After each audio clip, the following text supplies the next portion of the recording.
He was the best hunter I ever knew. Whatever we were hunting for, Bill was not going to come home empty. He could do more while taking care of personal business, and I won't try to be any more pointed than that, than most of us could do when everything was in order. He was just amazing in the woods. He could slip up on anything. Bill Sullivan, Wild Bill, William Woodrow Sullivan. What a good friend, what a unique character, what a person to have as your friend through your whole life. There's so many Bill Sullivan stories, and everybody that knew him probably has one or two or 11 dozen of them. I'm just going to share a few. I remember when we were, I guess, 12-year-olds or 11 going 12, and we were playing Little League Baseball. And during PE at school, we were playing some softball, I think, or maybe it was baseball, and we were down on the field. It used to be the practice field. It's where the high school Votech is now, but before the Votech was built.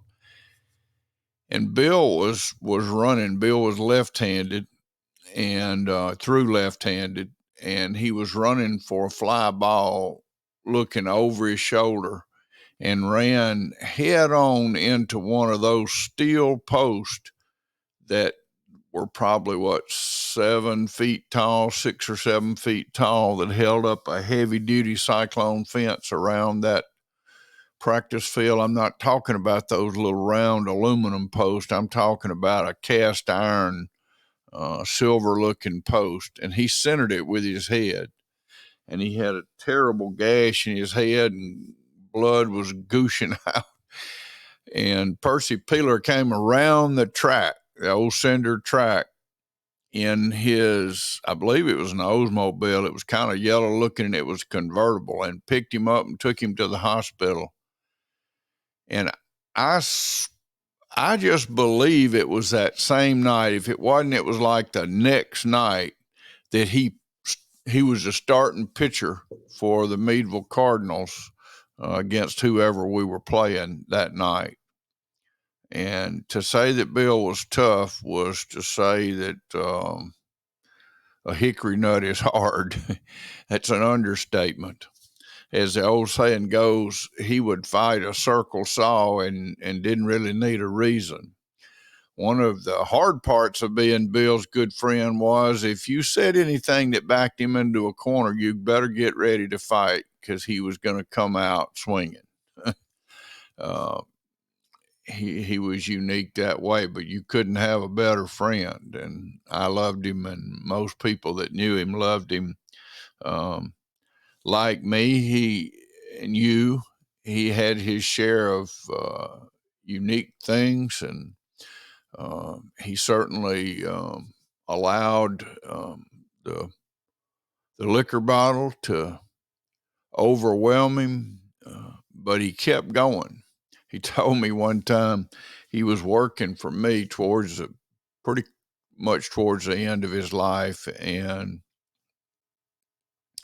he lost a saw, a power saw, an almost brand new steel saw. He just set it down and couldn't remember where, in the woods down on the place I lived, down on our farm. And I think we got it back. I can't remember now for sure, but he could tell I was not happy. And he said, "Go ahead and say it. Go ahead and say it." I said, "What? Say what?" He said, "Tell me I'm fired." He said, "I've been fired more than Davy Crockett rifle, and I don't care." So Bill, the father of two fine children, Grant and Elizabeth, and a husband of Teresa. I've forgotten how many years, but many, many years. And he was a really, really good guy, and he had a great mind. He was good at a lot of things. I spoke of his hunting. I spoke of him in family ways. Of course, he came from a big family, the Sullivan family. He had Bo and Steve and Rex and Pat and Cindy and Judy and Leonard, who was kind of like an older brother, but was a lot older. He was really their uncle. And Mr. Vern and Miss Margie. And he lived in the woods. He grew up fishing and hunting, literally helping provide the food for the family. They ate out of the woods and the field and the streams and the ponds a lot, and they did it so well. We all wanted to be there. Those are other stories for other days.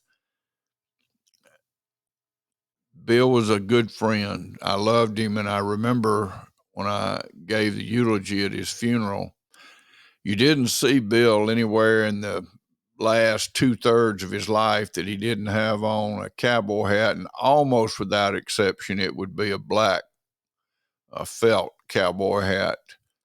And I had taken my cowboy hat and put it under the black felt cowboy hat and put it under the podium in the church, New Hope.